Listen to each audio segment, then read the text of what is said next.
ভূগোল ভূগোলের আজকে দুটো জিনিসে আলোচনা করব। এক, চান্দ্র মাস সম্পর্কে ভালো করে জেনে নেব। দ্বিতীয়ত জেনে নেব সৌর বছর সম্পর্কে।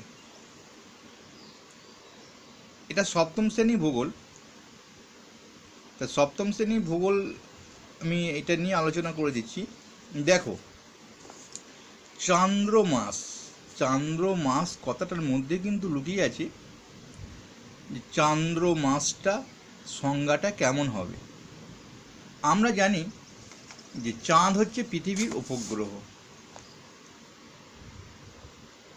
দেখো, আমি একটা ছবিটা এঁকে দিই। এটাকে সূর্য মনে করো। সূর্যকে চারিদিকে ঘুরে আসতে সময় লাগছে সূর্যের 1 বছর। 1 বছর মানে 365 দিন। পৃথিবীর চারিদিকে এই চাঁদ ঘুরছে।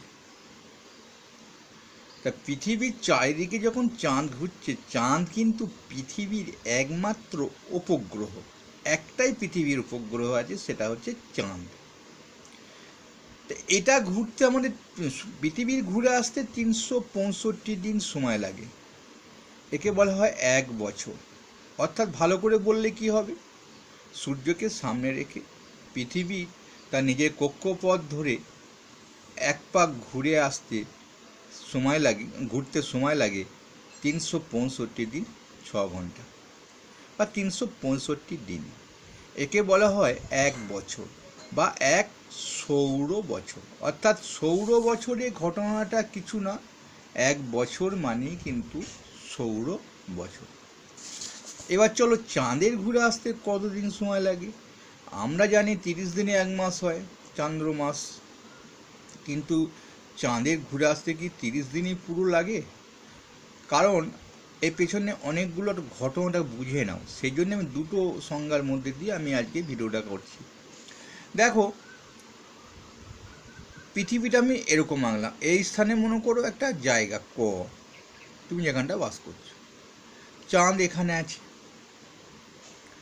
চাঁদ ধরো এটা ঘুরে আসতে এখানটা সময় লাগবে তার 1 মাস। তুমিও তো নিজে ঘুরছো, তুমি তো তখন এখানে এগিয়ে যাবে, চাঁদকে এখানে দেখবে। তাই চাঁদের ঘোরাটা যদিও আমরা 1 মাস বলি, 30 দিন, কিন্তু অ্যাকচুয়াল আমরা আবর্তনটা আমাদের 27+1+3 দিনে হয়। 27+1+3।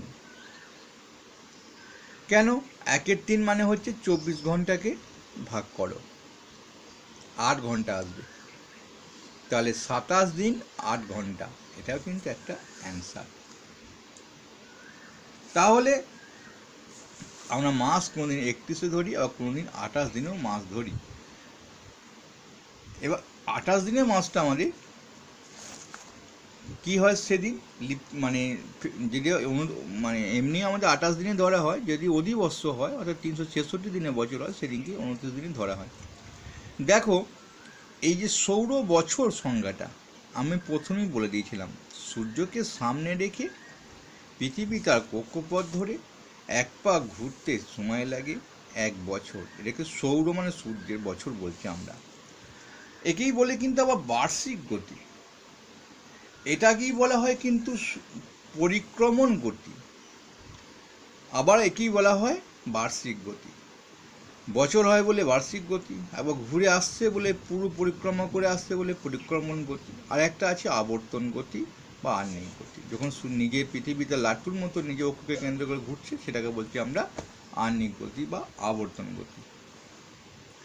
এখানে আরেকটা খুব ভালো প্রশ্ন দিয়েছি। দেখো, কখন সব থেকে ছায়া দৈর্ঘ্যটা লম্বা হয়, বা লাঠি ছায়াটা। এটা প্রথমটা দিয়েছি, তারপর এটাকে লাঠি ছায়াটা উল্লেখ করেনি, এটাকে এইখান থেকে এটাকে দিয়ে দিয়েছি, বুঝে নিতে হবে। দেখো, সকালে যখন সূর্য ওঠে তখন আমরা দেখি ছায়াটা অনেক বড়। আবার যখন সূর্য অস্ত যায়, তাহলে সবচেয়ে ছোট হয় কিন্তু দুপুর একদম 12টার সময়, সূর্য যখন ঠিক মাথার ওপর থাকে। কখন সবচেয়ে লম্বা হয়?